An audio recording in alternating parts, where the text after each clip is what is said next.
जिस तरह से अभी हमारे मुल्क में दिल्ली में जो ब्लास्ट हुआ, किन लोगों ने किया? शुरुआती तहकीकात में जो नाम पेश किए जा रहे हैं मुसलमानों के नाम। कौन से मुसलमान हैं ये लोग? क्या चाहते थे और इससे हासिल किसका फायदा हुआ? मुझे कोई भी सेंस रखने वाला मुसलमान हो, कोई भी बताए। ये बात इसलिए मैं अर्ज कर रहा हूं कि आज बहुत सारे नौजवान जज्बाती हो गए और कुछ लोगों की वजह से, यानी कुफार और मुशरिकीन की तकालीफ की वजह से, वो सोचते हैं ऐसे कदम उठा लेना चाहिए। मैं उनसे कहता हूं एक बात याद रखना, एक्सट्रीमिज्म, शिद्दत पसंदी, दूसरी शिद्दत पसंदी को जन्म देती है। ऐसा नहीं कि तुम तशद्दुद करोगे तो सामने वाला तशद्दुद नहीं करेगा। तुम एक करोगे, सामने दो करने वाले होंगे। तुम दो करोगे, चार की शिद्दत और हो जाएगी। ये हल नहीं है दुनिया में। जिन नौजवानों ने ये रास्ता इख्तियार किया, अगर मेरी बात वो सुनते हैं तो तवज्जो चाहता हूं, किसका भला किया है? इन जमातों ने इस तरह के कत्ल और गारत से, इस तरह के ब्लास्ट से किसका भला किया है? उम्मत का, इस्लाम का, मुसलमानों का, मुल्क का, किसका? किसी का नहीं। ना हक रास्ते में चलने वालों की जानों को लेना। कुरान कहता है मन क़तल नफ्सन बिगैरि नफ्सिन औ फसादिन फिल अर्द फकअन्नमा क़तल अन्नास जमीआ। जिसने ना हक एक जान को कत्ल किया है, उसने पूरी इंसानियत को कत्ल किया। छठे पारे में रब ताला फरमाता है उसने पूरी दुनिया का कत्ल किया है। लोग क्या समझते हैं? ये ब्लास्ट कर लेना, किसी भी इलाके में जाकर के बारूद से उड़ा दिया जाना, इसको जिहाद से ताबीर करते हो? जिहाद की वो जो आला और पाकीज़ा सूरत है उसको मस्ख करते हैं, उसको लोगों के दरमियान बुरी शक्ल पेश करने के लिए। मैंने तो कभी आज तक ये महसूस भी नहीं किया। इराक के भी बहुत सारे सफर किए। चंद सालों पहले पूरी दुनिया में ISIS ने अपनी दहशत पैदा करके रखी थी। क्या थी ये जमात? कभी भी करीब से देखने वाला और पढ़ने वाला समझ सकता था इस्लाम की बूबास भी इन्हें नहीं लगी। जो 12 साल की, 13 साल की लड़कियों को इराक की मंडियों में ले जाकर के बेचते हो, छोटी लड़कियों को, वहां के हालात हमें पता है, और उनकी तरबियत ऐसे करना, पूरा पेट्रोल की चोरी करना, दुनिया में बेचना, और ये कत्ल गारत और ये जो फसाद मचाया था, इस फसाद का नाम इस्लाम हो ही नहीं सकता। और इसीलिए मैंने सबसे पहले आयत क्या पढ़ी, वला तुफसिदू फिल अर्दि बअद इस्लाहिहा। रब ताला फरमाता है इस पूरी जमीन पर कहीं फसाद मत मचाओ इसकी इस्लाह किए जाने के बाद। अरे मियां, यहां कचरा डालने की इजाजत नहीं है, तुम खून बहाने की बात करते हो। हाँ, मोहम्मद अरबी सल्लल्लाहु तआला अलैहि वसल्लम का वफादार जो होगा, अरे शेर तो मैदानों में लड़े जाते हैं, मुकाबला होगा तो मैदानों में मुकाबला होता है। यूं नहीं होता कि ना हक कोई भी रास्ता चलने वाले की जान ले ली जाए और उसको कहा जाए कि ये जिहाद है, ये जंग है, ये बदला है, ये इंतकाम है। हरगिज नहीं।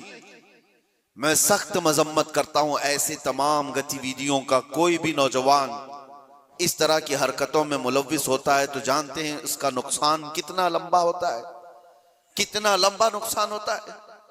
उन जालिमों ने जो कुछ भी किया, चंद महीनों पहले कश्मीर में जो हुआ था, पहलगाम में चुन चुन करके जिन लोगों को मार दिया गया था, वो जो सैरो सियाहत के लिए गए थे, वो किसके दुश्मन थे? किसके दुश्मन थे? जिनको उन्होंने पकड़ पकड़ करके नाम पूछ करके मारा, वो किसके दुश्मन थे? क्या इस्लाम के दुश्मन थे, मुसलमानों के दुश्मन थे, या तुम्हारे कुरान हदीस किसी की दुश्मनी की थी जिनको पकड़ के मारा गया? क्या इस्लाम में इस बात की इजाजत है कि कहीं पर भी कोई घूमने आए और उसको मार दिया जाए? उन जालिम कुत्तों ने जिन लोगों को मारा, उसके बाद जो दहशत फैलाने की कोशिश की, उसका असर क्या होता है दुनिया में और दूसरी जगहों पर? गैर मुस्लिमों के पास यही मैसेज जाता है कि ये इस तरह तन्हा पाकर कहीं पे भी कत्ल कर सकते हैं। पूरे मुसलमानों को उन्होंने खतरे में डाला। आज जो हुआ इसका भी असर वही होगा जो 9/11 के बाद हुआ था। आपको पता है 2001 में अमेरिका के अंदर जो बिल्डिंगें गिरा दी गई थी जिसमें 3000 लोग करीब मारे गए थे, वर्ल्ड ट्रेड सेंटर पर जो हमले हुए थे, उसकी तहकीकात हुई। उसके बाद फिर कई सालों के बाद अफगानिस्तान से जिम्मेदारी कबूल की एक जमात ने कि इसको हमने किया, लेकिन उसका असर क्या हुआ जानते हैं? तकरीबन 11-12 साल तक उस शहर में ऐसे हालात हो गए थे कि मुसलमानों का जीना तंग हो गया था। कोई देखना नहीं चाहता था किया किसने, लेकिन कसूर भर कौन रहा है। इसलिए मेरे अजीजों, कोई एक नौजवान अगर ऐसी हरकत करता है, अभी जैसे तहकीकात में ये बात आती है कि ये डॉक्टर पेशे से ताल्लुक रखने वाले लोग थे, शुरुआती तहकीकात ये बता रही है कितना अजीम पेशा था जिसको इख्तियार किया गया। ये बातें मैं इसलिए कह रहा हूं कि बहुत सारी जगहों पर हो सकता है कि पॉलिटिकल बनाया गया हुआ कई जगहों पर होता है, लेकिन मैं ये जानता हूं ये चीजें जो ये हरकतें हुई हैं, रियल कुछ लोग इसमें मुलव्विस होते हैं, क्योंकि जेलों में मैंने देखा है पुलिस एटीएस सबको यूं ही उठा करके नहीं भर देती, इनके हालात होते हैं, हमने खुद देखा है, इनसे बात भी किया है। एक बात मैं आपको बता देता हूं, पुलिस से तो वो अपना जुर्म छुपा सकता है, कैदियों में आपस में तो अपना जुर्म बताता ही है, क्या क्या किया था हमें पता है, क्या क्या प्लानिंग किए जाते थे। पहले हम भी यही समझते थे कि ये सारा का सारा फेक होता है, मुसलमानों को फंसाने के लिए किया जाता है। नहीं, सब फेक नहीं होता, कुछ मुलव्विस होते हैं, प्लानिंग में इस तरह के शरीक होते हैं। अब मैं नहीं जानता कि वो किस तरह के मुसलमान हैं जो इन चीजों में मुलव्विस हो जाते हैं, उनको कौन डाइवर्ट करता है, कौन फंडिंग करता है। ये सब हुकूमत के और डिपार्टमेंट के काम है कि इन लोगों को अमन को नुकसान पहुंचाने वाली ऐसी हर चीज को वो रोकें। इसका असर अब क्या होगा? क्या हमारे बच्चे जो डॉक्टर बनना चाहते हैं वो किसी भी कॉलेज या यूनिवर्सिटी में जाएं तो क्या उनको शक की नजर से नहीं देखा जाएगा? ये भी डॉक्टर बनकर के कहीं ऐसा ब्लास्ट तो नहीं करना चाहता है? उन जालिम कुत्तों ने अपनी हरकतों से कितने बच्चों की जिंदगी को दांव पे लगाया है, और फायदा किसका किया है? किसका फायदा किया? मैं महसूस करता हूं मेरे अजीजों, ये अगर इस्लाम का नाम लेकर के या बदला लेने की बात करके इस तरह की हरकत करते हैं तो आपको अंदाजा है कल अगर उस इलाके में मैं होता या आप भी होते तो भी उड़ गए होते ना, मर गए होते हैं। उन्होंने किसी को नहीं देखा है कि चलने वाला कौन है, क्या है। क्या यही इस्लामी जंगों का निजाम है? क्या ये रसूलुल्लाह सल्लल्लाहु तआला अलैहि वसल्लम की तालीमात का कोई एक हिस्सा है? सुनो, मेरे आका सल्लल्लाहु तआला अलैहि वसल्लम प्रॉपर जंग में भी जब भेजते थे तब भी सहाबा को फरमाते थे, रास्ता चलते हुए कोई बैठा हुआ आदमी हो तो उसकी तरफ तलवार नहीं उठाना। मेरे आका सल्लल्लाहु अलैहि वसल्लम, ये तो जंग की हालत भी नहीं है अभी हमारी, कहीं जंग की हालत में है हम लोग? जंग की हालत में नहीं, प्रॉपर जंग जहां हो रही होती वहां के लिए भी मेरे आका फरमाते कि वहां के बूढ़ों के साथ कोई बदतमीजी ना हो, औरतों के साथ लड़ाई ना हो, हामिला औरत है तो उसको छुआ ना जाए, उनको कैदी नहीं बनाया जाए।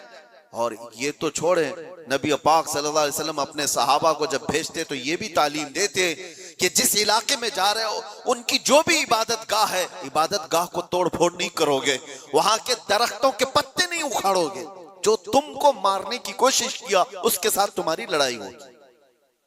ये निजाम था।